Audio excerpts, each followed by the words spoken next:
এইবারে এই ভিখারি এক সুন্দর মেয়েকে টিজ করা শুরু করে। ভিখারিটা জেনির গায়ে হাত দিতেই জেনি চমকে ওঠে, কিন্তু ভিখারি শক্ত করে ধরে রাখলো জেনিকে, যেন ছাড়তে চায় না। ঠিক সেই মুহূর্তে জনসন দরজা খুলে বাড়ি ঢুকলো, আর বাহির থেকে একটা গুলির শব্দ শোনা গেল। বাড়ি থাকা সবাই চমকে গেল। দেখা গেল বাইরে একজন স্মার্ট ছেলের মাথায় সরাসরি গুলি। সে মাটিতে পড়ে দুবার কাঁপলো, তারপর নিস্তব্ধতা। বাড়ির লোকজন কিছু বুঝে ওঠার আগে বাইরের পুরো রাস্তা ফাঁকা হয়ে গেছে। বাড়ির কর্মচারী ম্যাথিউ হাতে তুলে নিল তার মোবাইল, চায় পুলিশে কল দিতে, কিন্তু সিগন্যালই নাই। এদিকে যাকে গুলি লেগেছিল সে আবার একটু নড়লো, মানে এখনো চান্স আছে বেঁচে যাওয়ার। কিন্তু কেউই বাইরে যেতে চায় না জীবন নিয়ে ঝুঁকি নিতে। অবশেষে এক দয়ালু শ্রমিক ভাই আর সহ্য করতে না পেরে দ্রুত বাইরে ছুটে গেল তাকে বাঁচাতে, কিন্তু ও নো, আরেকটা গুলি, আর তাতে শ্রমিক ভাইয়ের মাথা উড়ে গেল। বাইরে থাকা লোকজন ভয় কাছে। এর মানে স্পষ্ট, বাইরে একজন প্রফেশনাল স্নাইপার লুকিয়ে আছে, আর বাইরে বেরুলেই গুলি। কিন্তু বাইরে থাকা ভিখারিটা তখনও হাসছে। সে সামনে এগোতেই কেউ একজন পেছন থেকে তাকে টান দিয়ে ফেলে দেয়। সবাই শুয়ে পড়ে মাটিতে, কেউ মাথা তুলতেও সাহস করে না। 1 ঘন্টা পরে যখন কিছুই হয় না, তারা ধীরে ধীরে উঠে দাঁড়ায়। তারা টিভি খুলে দেখে কোথাও কোনো গুলির খবর নেই। কিন্তু এই সময় তারা বাইরে তাকিয়ে চমকে ওঠে। দুজনের লাশ উধাও, যেন তারা কোনো ম্যাজিক দেখছে।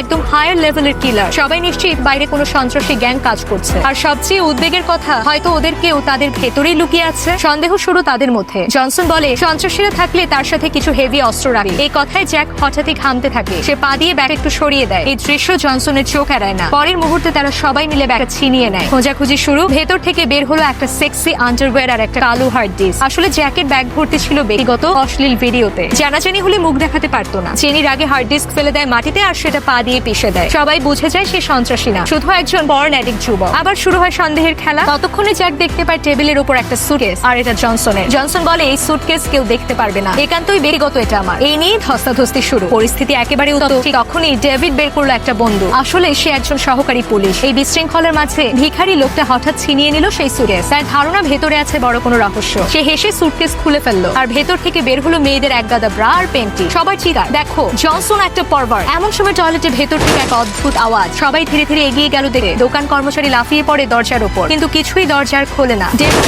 ঠিক খেপে গিয়ে বন্দুক চালায়। এক গুলিতে দরজা চুরমার। দেখা গেল ভিতরে একজন লোক শুয়ে আছে। পাশেই পড়ে আছে একটা বড় ইনজেকশন। জেনি সেটা পরীক্ষা করতে গিয়ে দেখে লোকটার কান দিয়ে বের হচ্ছে টমেটোর মতো লাল রস। ভয়ে সে ইনজেকশন ছেড়ে দৌড়ে পালায়। এমন সময় বাইরে পুলিশের একটা রায়ট ভেহিকেল এসে দাঁড়ায় বাড়ির সামনে। লোকেরা নামিয়ে দেয় অনেকগুলো টায়ার, তারপর আগুন লাগিয়ে দেয়। ধোঁয়ায় চারপাশ অন্ধকার। বাড়ির লোকেরা চিৎকার করলেও বাইরের লোকের কোনো প্রতিক্রিয়া নেই। খবরের চ্যানেলে দেখা যায় এলাকায় বড় অগ্নিকাণ্ড। সকল গ্রামবাসীকে সরিয়ে নেওয়া হয়েছে। এরপর হঠাৎ টয়লেটের ভেতরে পড়ে থাকা সেই লোকটা টলমলো পায়ে বেরিয়ে আসে। কি হবে এরপর জানতে পারো, দেখতে হবে।